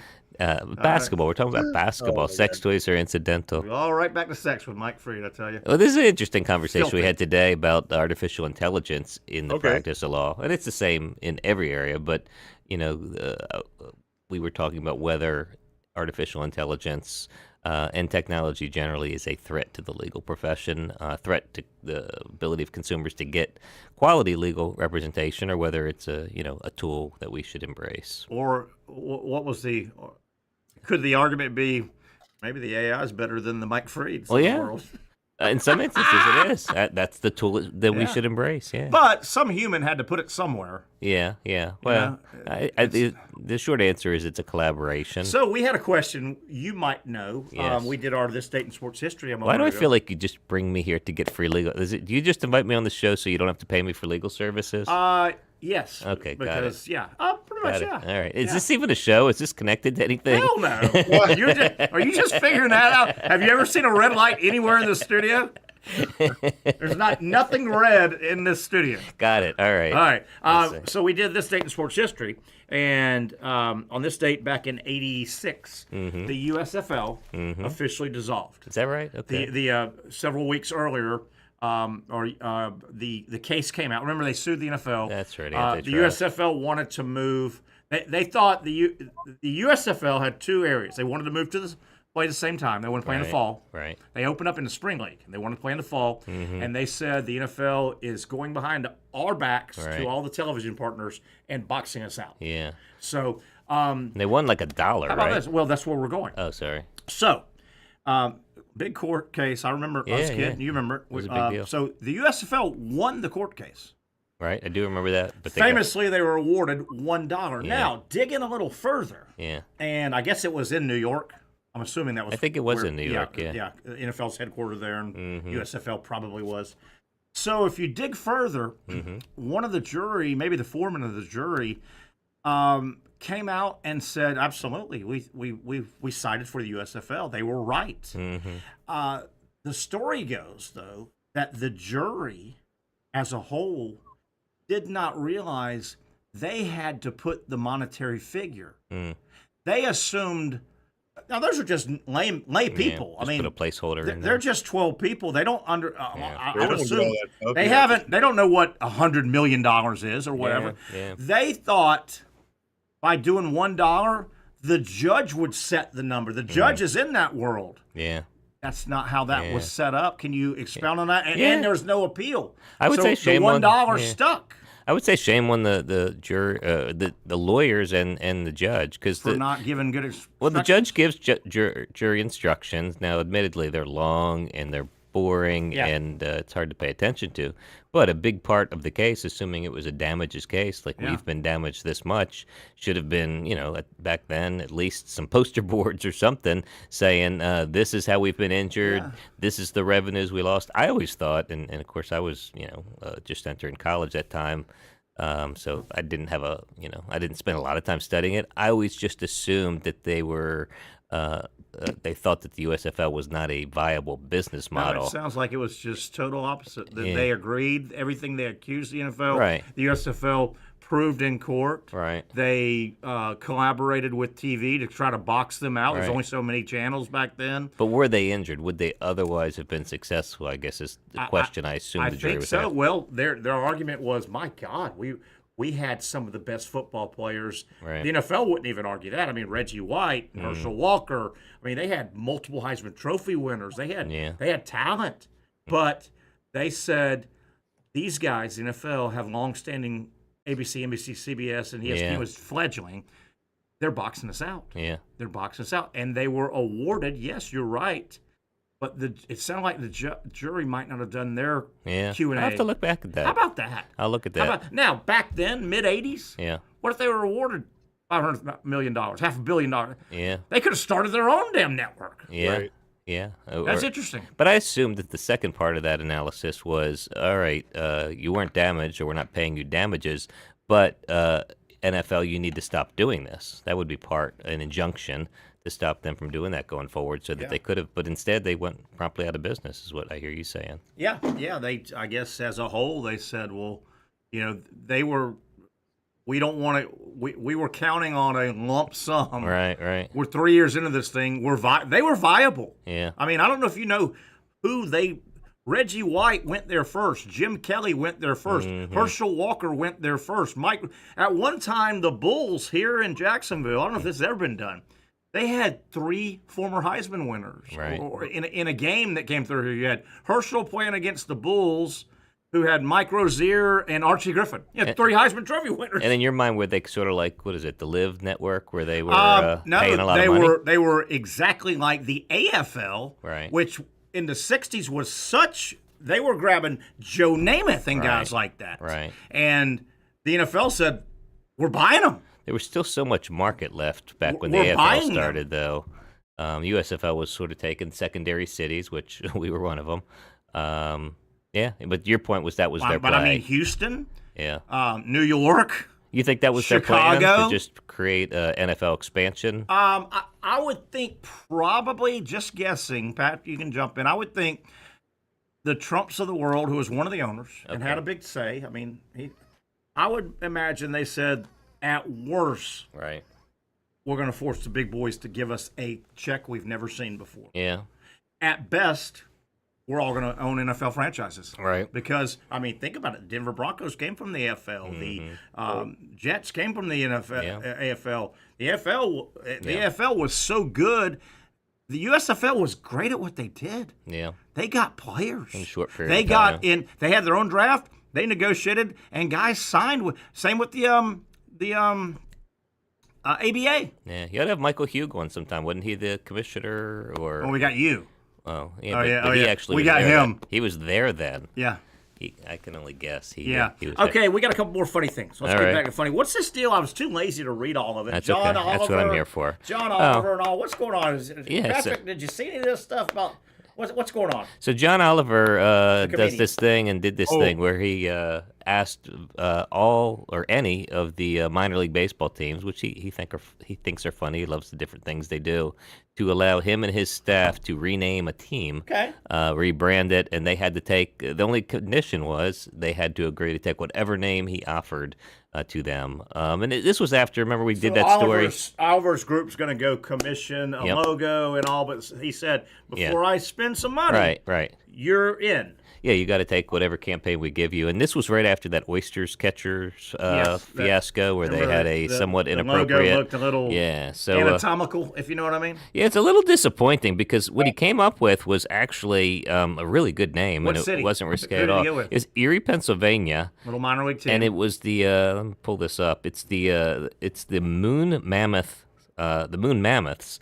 So it's basically... Yeah, it's like a purple elephant, which is a pretty cool mascot. Were they already mammoths? No, they were something completely different. The sea wolves is what they were. Okay, I like now that. he liked that they were the sea wolves because they were nowhere near the sea, and so he thought that was kind of funny. Okay. But the moon mammoths are basically named after this a mammoth, a woolly mammoth skeleton that was found at the bottom of a lake in Lake Erie. Okay. And that's what they named it after. But the whole group came out there. John Oliver came out and threw the first pitch poorly. Did they have any, the old 50s and 60s, you'd moon somebody. That was a thing. They did not. That was not part of it. Where did that go? Nobody moons anybody anymore. Pat, remember that as a kid? Nobody's mooning you? I get mooned all the time. Really? Patrick. They did it enough in Happy Gilmore, too. There was enough I agree. There was some mooning in that. By the way, what a terrible movie, but it was what you expected. I think the brothers, I hated them the most.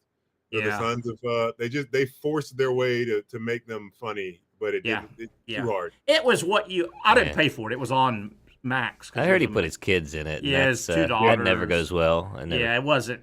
It to say it was bad, I think is harsh because you didn't expect it to be good. It's an Adam Sandler movie. But it wasn't a good, the first one was movie. better. Yeah. The first one was a lot better. And, this one was – it'll give you that did I really just give away an hour and 45 minutes of my life I'll never get back? Well, you saved me because I didn't see it. Even Yeah, though don't watch it if you've got Max, because it opened up on cinema. Not Max. I think it's on Netflix. Netflix. Yeah. So I'd have to pay for it. Yeah, it's still free there. Yeah. I cut you off though. Worth But where is the mooning? And what about Chinese fire drill? Remember you? Yeah, we used to do that. I don't think you're allowed to say that anymore. It's probably, you can't say that anymore. The mooning. My only experience with mooning is I was 12 years old, had a paper route in Rockville, Maryland. Oh boy. And my dad was helping me with the paper route. It was just the local advertising flyer thing. Oh boy. And we're walking around delivering the papers, and some kids drove by and mooned us. And it was kind of an embarrassing moment. Like, I didn't know how to feel. It was. I was like, "What is that?" My dad had to explain to me that we had just been mooned. So it was a moon attack. Just a prank, son. It's a, no, it's not Yeah. serious. And whenever my dad would say that, I'd be like, "Was that something we could do?" And he's I like, wasn't "No, a big you can't do mooning that." guy. I don't know if I ever mooned anybody. I don't really understand. I toilet papered friends' yards and stuff. I would do that. And I would throw an egg or two. That was bad, but I'd throw an egg or two, maybe at a school bus. I mean, you mooned too close to a school, and you could be on a predator list. Yeah, or you could something. nowadays. Yes, But you in the could. old days, that was a good, solid American thing, right? Right. Good old American mooning. I You know, guess. Friday night cruising down the strip. Back when men were men. And Yeah, you're damn right. They showed their butts to each other. You're damn right. Did men moon women? And could women moon men? Oh, no. Yeah. Oh, no. No women ever mooned me. Yeah. Still waiting. You've asked a few times, so haven't Still you? waiting. You asked. What kind Yeah. of question is that? Of course they can. Yeah, tell Well, them that. no. I mean, would it ever happen? Hey, so what happened with these two sprinters? You got mad at some sprinters. Oh, it's just boys being boys. Yeah, I didn't 'cause think there was anything wrong with the guy that looked over. No, I mean, I didn't even know why it's a story, but Noah Lyles taunted Kenny Bednarnak as he won Yeah, did you the see that, 200. Patrick? These two sprinters? Yeah, basically. I heard of it. Yeah. Noah Lyles is very famous, Yeah, and he was winning big and kind of just last two steps kind of just looked over. And, Well, that was after the other guy, he said, stared him down. Now, I don't understand how you can... at the start? No, stared him down like In the for race? 20 yards or so. I don't really understand how Should've you can... chased him down, is what he Yeah, he should have says Lyles was behind at the turn. He pulled even with him, roughly 10 meters running. Lyles turned to look at Bednarnek as he ran past him with Yeah. only 5 meters remaining and continued to stare at him down after he crossed Patrick, the he finish line. basically, have you seen it, Patrick? When he crossed the line, dude that won gave the bitch, the bitch look. Like, Yeah. Biatch, you're in second place. But how do you do that? Doesn't that slow you down? I mean, running is such a game of... I thought it was pretty weak to make a deal out of it. Go, Yeah. 200, the 200, that's Noah Lyles. That's his event. No, that's yeah, right. and if the dude don't like it, go win it. Yeah. That's how you, right? Go win it. Yeah, he said... Like I a saw- guy getting mad at the home run We got trot. right to the straightaway. We passed the 60 meters mark, and I'm like, yeah, I'm coming for him. He ran out of energy, and he ran out of momentum, and mine was just starting to hit in.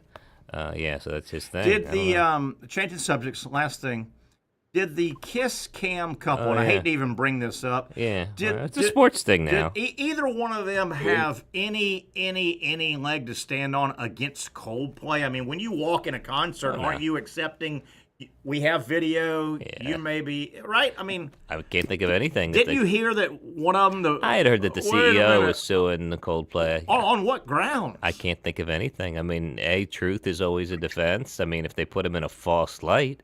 Yeah. But you give up your right to, I don't want to say privacy, but certainly your right to not be photographed when you come in. Most arenas have something posted anyway. Yeah. But it's a public space, and that's an internal camera anyway. Now other people videoed that camera Correct. and then Sure. broadcast it.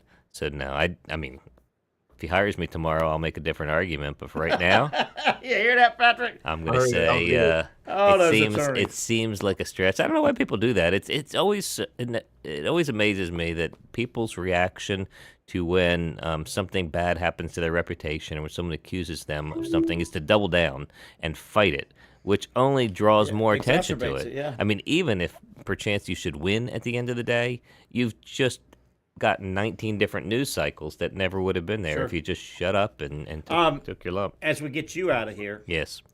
give us a little background. You're a drummer. I am a drummer. How, when, where, Oh. what genre is your music you like to drum? You ever been in a band? I have. I've been in 2 bands. I played in high school as well. I've been playing since 8th grade.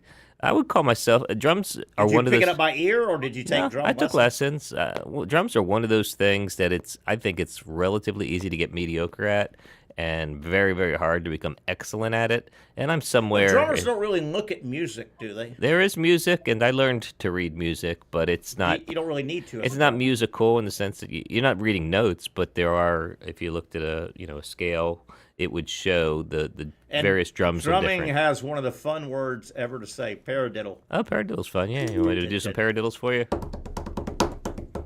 It's just like to get good at repeating it and all. No, paradiddles is just it's an onomatopoeia, so it's right, left, left, right, left. Okay, what kind of music do you like playing? I like to play jazz. I'm not great at jazz, but yeah. But nowadays, I'll just put on the headphones and just bash away at whatever I'm Do you have a listening real to. nice kit? It's the first kit I ever got. It's the same kit I have. I got it in 8th grade. Pretty good. It was it's a beautiful Gretsch kit, probably from the late 60s. A lot of new heads put on it. And I have put new heads on it recently, just to give it a little anybody extra. ever come over and jam? Yeah, as I said, I had a couple bands. I had a band in college. Name? We were called the Substitutes.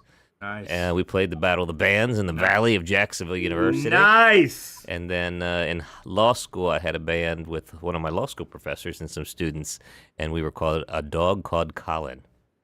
What's the reference there? We just thought a Colin would be a funny name for a dog. That's a bad name. Yeah. Anyway, Thank we're you. going to have to change that.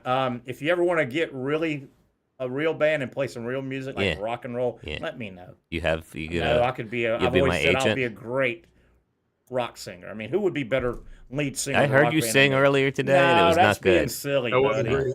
That was just being silly.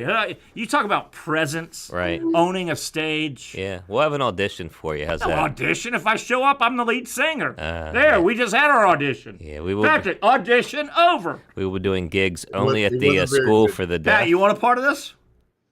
You want to jump in? Not if you're going to be the lead. No, Yeah, you yeah. got tambourine or something, maybe. He sings. We already established he sings. No, you can I'm be the our, singer. We just had a tryout.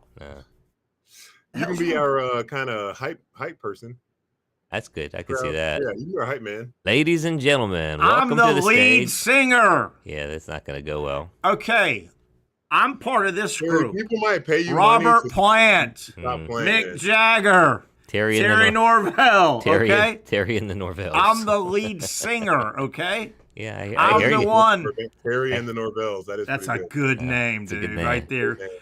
And the groupies. Terry, Orlando, and Don. Oh, the groupies. Oh, the groupies. All right, Fred, what else we got? What are we You doing? told here? me you were getting me out of here.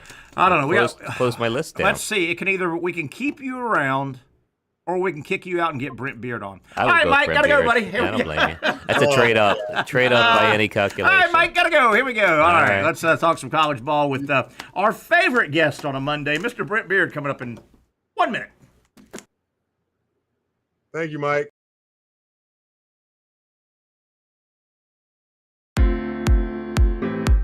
At Southeast Orthopedic Specialists, we know pain and injuries can stop you from doing what you love.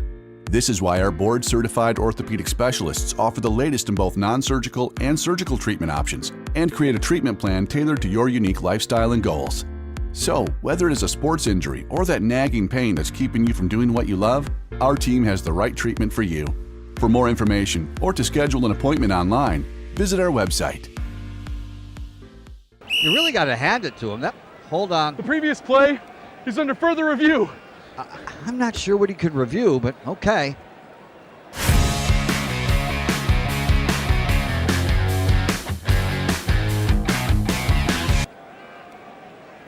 Sure has been a while. Dine in at Hurricane Grill and Wings for the football season. Well, there he is. Oh, what is that?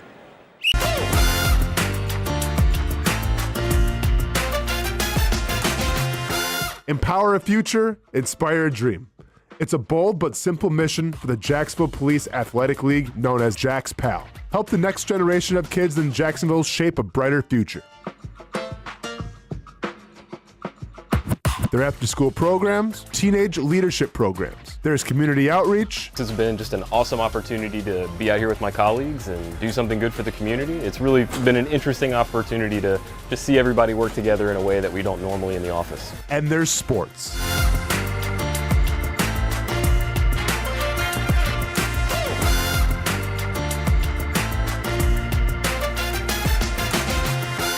There are also ways you can help the next generation with a donation of any kind. Just visit jaxpal.org to get more information. Empower a future, inspire a dream with Jax Pal. Finally, a family atmosphere, kid-friendly restaurant with a real sports bar feel. Bricks Jack's Beach features all of that and a large, climate-controlled covered patio with misting fans and heaters for all seasons. Mix in an extremely diverse menu that features the most quality and affordable steak at the beach, and there's no reason not to enjoy your next lunch, dinner, happy hour, or big sporting event at Bricks Jack's Beach, 300 2nd Street North in Jacksonville Beach. See you at Bricks Jack's Beach. There's a saying in sports, you can't win them all, but you can win a lot with good folks on your team. Like that one painter, First Coast. It's tough to beat the sun in Florida, so your home fades. It's tough to beat that HOA when they come calling. Beat the sun, beat the HOA with that one painter, First Coast. And it's a good time to do it. Less rain to work around and painting in mild temperatures is perfect. After all, the paint bonds to the surface so much better. Give that one painter First Coast a call at 904-417-3557 or look them up at first-coast.thatonepainter.com. Fast estimate, guidance on color and HOA requirements, and the highest quality job you'll find anywhere. Be a big winner in your neighborhood with that one painter First Coast on your team.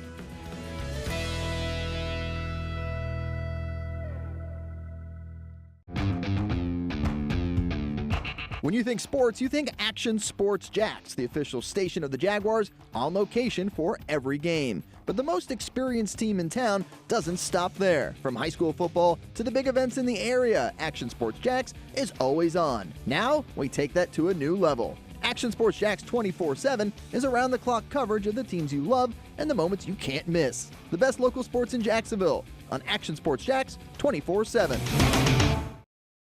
All right, let's shift gears. We welcome you back. The Young and Norvelle Show continuing here on a Monday, August 4th, as we are into the first week of August. That always means football's right around the corner. Patrick Young, I'm not sure if Pat's still with us. There he is. There he is. Got Pat, got Brent Beaird. We kicked Mike Freed out. Let's call it a trade-up, Pat. We're trading up. Mike Freed out, and Brent Beaird is in for some college football talk. Brent, Pat, and I went over the coaches poll. I know polls don't really matter anymore.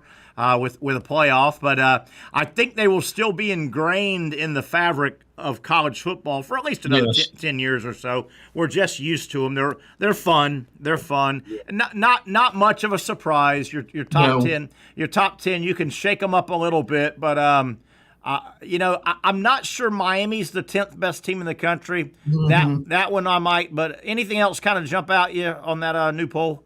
Yeah. Greetings to both of you, by the way. On a kind of a dreary day, but yet it's still a good day that we can talk sports here.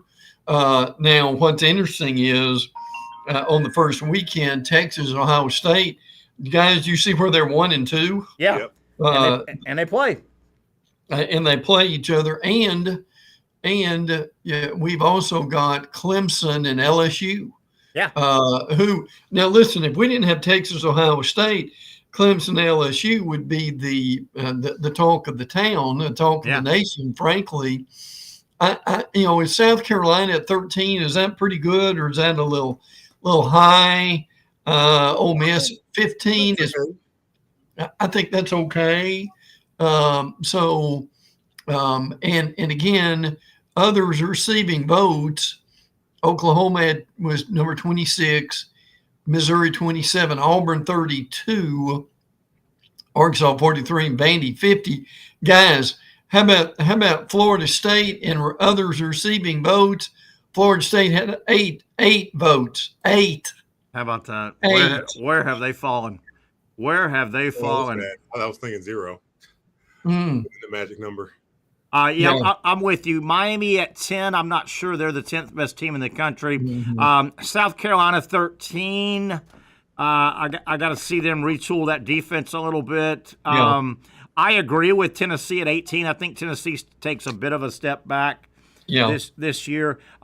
Penn State, I know this is going to sound crazy because they were really one bad pass away from going deeper. But Penn State, they really have to make another deep run. I mean, Penn State's, they also, it was very Penn State-like.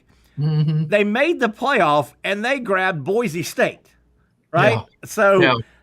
And they won that game, and it moved them on. But Penn State needs a punch-in-the-nose win, don't they? Yeah. They need to go beat a big boy. And as we watched that game, Boise State didn't belong in the game. No, they did not. Now Penn State did okay, although Allure, you remember their quarterback throwing that horrible pass toward the end of the game, but still, look, it's like basketball preseason polls. They're never very accurate, but yet they're fun to look at. Yeah. Right.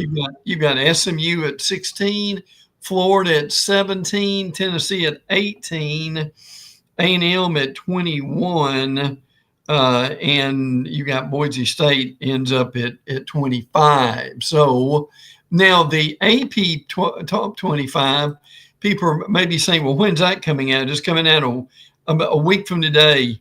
Will be your AP. Now, look, a week from today is 11th.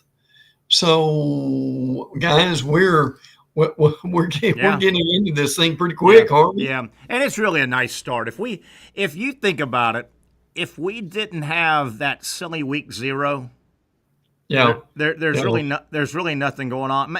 Imagine just dragging the season. Week 0 is week 1. I mean, that week 1, and I know it's an extended weekend. Yeah. That's a hell of a weekend, man. It is. I don't know if I can remember that many what looked like good games starting on that Friday, Saturday. Sunday's got 2. The Monday night game doesn't do it for me. It's the Belichick thing, but Brent, that August 30th, August 31st. Yes. September 1, that's a great run right there. Yeah, it is. There's no doubt. And then that Sunday night thing is Notre Dame and A&M. And they have 2 games that day, right? Yeah, they do. Yes. Yeah. So it's exciting to see what they've got. I mean, Thursday will be fun, I'm sure. Friday, you've got the Auburn game at Baylor. That is going to be a really good game too. That game may not start about 9 or something like that. Now Terry of course will be in bed at 9:32. I'll be in bed, but I'll be on. Yeah, I like that. So that the week 0, whatever the hell they want to call it. Yeah. Saturday, the 23rd of August. That is where they put the Ireland game. For some reason, they're having another game. Remember, what as if Florida State's season didn't start bad enough. They were also 4,000 miles away from home. Oh yeah, and they lose. So you've got Iowa State, Kansas State in that Ireland game. That's Saturday the 23rd. So that's really that week 0. Mm-hmm. Then you loop around. We'll do this a million times. Thursday, August 28th, and keep in mind the NFL doesn't play on that Thursday. Yeah, right. That's not a Thursday. You don't have a great schedule, but there's you want to see Nebraska. What do they look like? They play Cincinnati, Sure. And that's on the Thursday night. 1 or 2 more you'll want to see. I'll watch East Carolina and NC State. So not Boise State, South Florida is watchable on that Thursday. Florida plays South Florida. Boise State, are they any good? Then you get to that Friday, the 29th. And this is a nice weekend, man. It is. Auburn, Baylor, Georgia Tech, Colorado. Right there. I'll watch the hell out of those 2 games. Oh, yeah. That's Friday. Saturday is loaded. I mean, Syracuse, Tennessee, Texas, Ohio State. You've got, these are Alabama, Florida State. You've got, just scrolling down a little more, and this is on that Saturday. That's some good stuff. You've got Alabama's going to kill Florida State. You've got LSU Clemson to get Saturday night going. Yes. I mean, this is some good stuff. And then, guys, if you're up late enough, Utah UCLA will be watchable, I think. It will be. And then Sunday. Nico play. It would be. Yeah, absolutely. Good point. Good point. Yes. How about Sunday? Not one, but two. You've got a 3:00 afternoon on Sunday. Remember, no NFL this day. Yep. Virginia Tech at South Carolina. I can't wait to see. Absolutely. Watch that game for sure. Lenore Seller, kind of a neighborhood. That's your 3:00 game. That night, Sunday night, your nightcap, your weekend cap, if you will. Notre Dame almost won the national title at Miami, and every Gator in the world is going to want to watch Miami. Then of course TCU, North Carolina, they could have done something better. That Belichick thing that'll be boring in about a quarter. I mean, how many times could you see the girl? But that's a good week, man. That's a good weekend. Yeah. Now, what's going to change with this, or at least so we think, is week 0 is actually going to become week 1. Yeah. They're going to back it up. I guess they're calling that week 1 now, I guess. Yeah.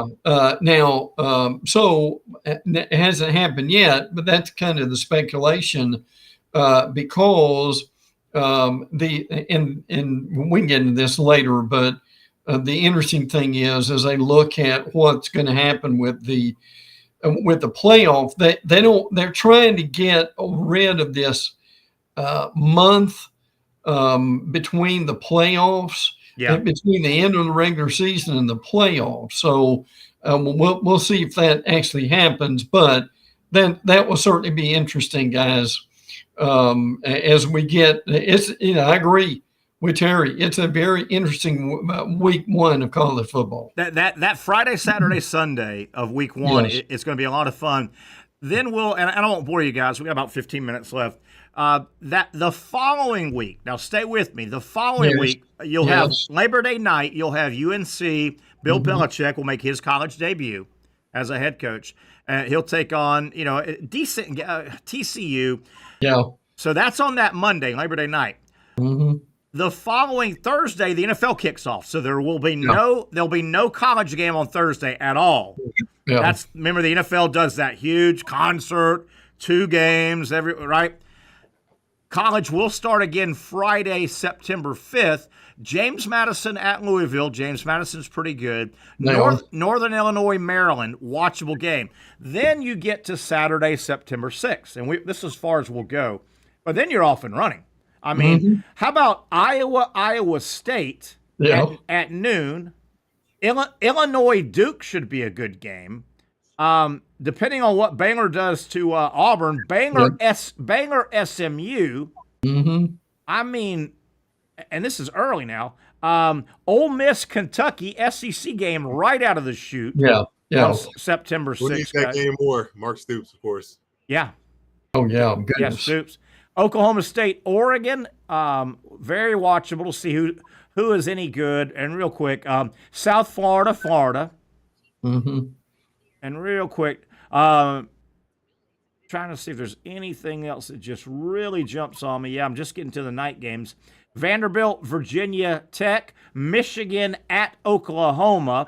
Yes. Oh, man. I can't wait. UCLA, UNLV, by the way, that's Dan Mullen. And UNLV nearly made the playoff last year, in case sure did. You guys have forgotten. So there you have it. Just a quick look. Brent, going to basketball, Pat and I talked about this a moment ago. It's only going to be a 1-year reprieve, but the NCAA March Madness people said, no, we're not going to expand this coming year. I think it's only because it's too close to the basketball season. They probably don't have gymnasium clearances right now. They'll end up playing though extra games, I think, even though we don't want it. Well, the interesting thing about that is, and I'm curious what you guys think about that. Look, I mean, if they keep it the way it is, I'm for that. But I don't. But guys, as far as the money and so forth, I'm not sure they can keep that from happening past next year. Oh, it'll happen. It'll happen. It doesn't need to be happening, but it'll happen. Right. That's a good point. Look at the dollars. Can we make more money? Yes, Sure. absolutely. Yeah. Brent, did you happen to hear, and we don't have to get into this deep, but Pat and I got into it a little bit. Did you happen to hear it was a news dump? The big deal that the NFL has basically sold another massive chunk of media rights to ESPN, as if ESPN doesn't have enough. Yeah. And I tell you, man, it doesn't sit well with me, boy. You get one voice controlling the narrative too much. Yeah. I just think, and again, this isn't world security or anything. I get that, it's just sports. But man, I hate the way ESPN will make the NFL now. In addition to the extra money, they're getting 10% of the ESPN property. To me, man, you're controlling the narrative. I don't like that at all. What do you think about that, Brent? That's risky, isn't it? Anytime you're giving one entity too much power within that. So that's something we've got to watch. Now look. Forgive me for asking this, but it's not like the NFL is about to go bankrupt any moment. I mean, why? Okay, explain this to me, guys. Yeah. Why in the world did they feel they had to sell that to you? Am I wrong about this, or Pat, you can jump in. My guess would be, and two of the most recent things they sold, the NFL Red Zone. Yeah. And NFL Films. My guess is maybe they're getting a double dip. They're getting paid. They're getting paid a hellacious sum of money for those two properties, and then conversely, the NFL doesn't have to produce them.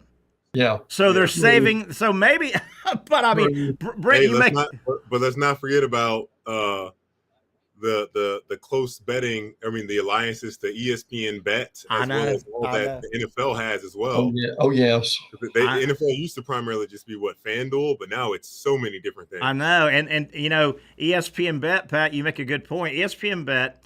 Now, if ESPN has so much control of the narrative, can't they much more easily sway the betting? Is there that we can even think about that? I think it's too questionable. Hey, so you control the voice so much, you can sway the betting narrative, and guess where they're going to bet? ESPN Bet. Absolutely. Sure. That's pretty smart, isn't it? I tell you, one voice, it scares you. It scares you when you have one voice. And again, this is sports. This isn't national security. I get that. But it smells if you give one entity too much control to control the narrative, I think. I really do. Well, but guys, the other end of it, the other end of this is, what is this going to open up? And I don't know who, we may not even know who it's going to be yet, but does this open up to another entity that may not be as big as ESPN? You wonder, but really wants to. They're going to join forces with someone that's not ESPN and deal with have their own contract and their own deal to offer. Boy, you sit around and say, okay, who would it be? And we've had people try. You've had some big boys. You had CNN SI got together and tried a national network. The one concern I would have, whoever the big boys that tried to get together and say, we want to fight ESPN, we want to put a matching product out there. Well, do you want to put a matching product and try and take down, to a degree, ESPN with next to no exposure of America's absolute pastime, which is football? Because ESPN's in bed so much with the NFL. How much they only have so many games. So you're going to try and tackle ESPN with a very, very, very, very, very limited NFL at your library, in your library. Yeah. I wonder what ESPN is going to end up cutting and stop producing as much. Well, that's a great point. I'm just curious. They're going to have to cut something. Yeah. There's too much great NFL content that you can put out there. Well, and look, I know we're getting close to being off the air here, but look, the reality is to Pat's point, what is going to be cut here? What are we not going to be able to non-revenue generating sports? Yeah. Excuse me, I'm so sorry. Yeah. We all got choked on that one, didn't we? Or what's going to be added? The rest of the world. NFL Europe, NFL Japan, NFL Australia. I don't know, NFL the Moon, NFL Mars. If it was possible, they'd do it. They'd do it. They damn sure would. They would. I do wonder, though, in this discussion on the other day, is college football one day going to see an avenue to where they can even be more competitive, get more involved than they are now? So yeah, revenue sources always looking for new ones. All right, fellas, way to kick off the first show of the week and the first show of our first full week in August. Just going to get better from here, guys. We're in a good time of year. Thanks to all you guys. Man. Appreciate it, you guys. Really do. It's hot. It's hot out there, everyone. Stay inside. Yeah, really. Also want to thank Mike Freed for coming in and taking it out of bounds. We enjoy that segment as well. All right, we'll do it again tomorrow, 4 o'clock. We should be live out in Mandarin at Hurricane Jewington Creek. Hope to see you there, folks. You really got to hand it to him. Hold on. The previous play is under further review. I'm not sure what he could review, but okay.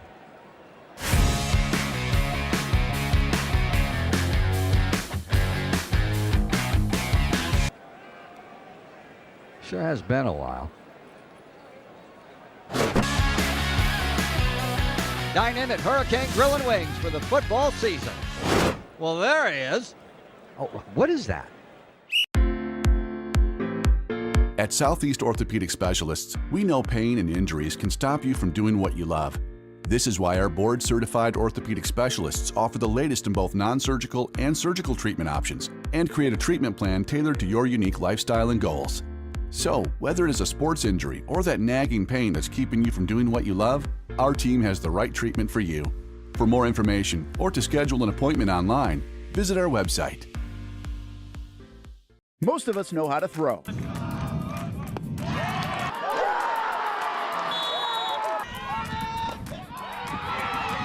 But you need to know what to throw. I'm not talking about footballs, baseballs, softballs. We're talking about those items you need to recycle. Republic Services explains it easy. Recycling simplified. 1. Know what to throw. When in doubt, throw it out. 2. Empty, clean, and dry those materials. It takes an extra minute, but it makes a big difference. And 3. Don't bag it. This makes the recycling process faster and more efficient. This is a look at the Republic Services North Florida Recycling Center. You can make this process even more efficient. By utilizing those 3 steps, Republic Services can help you become a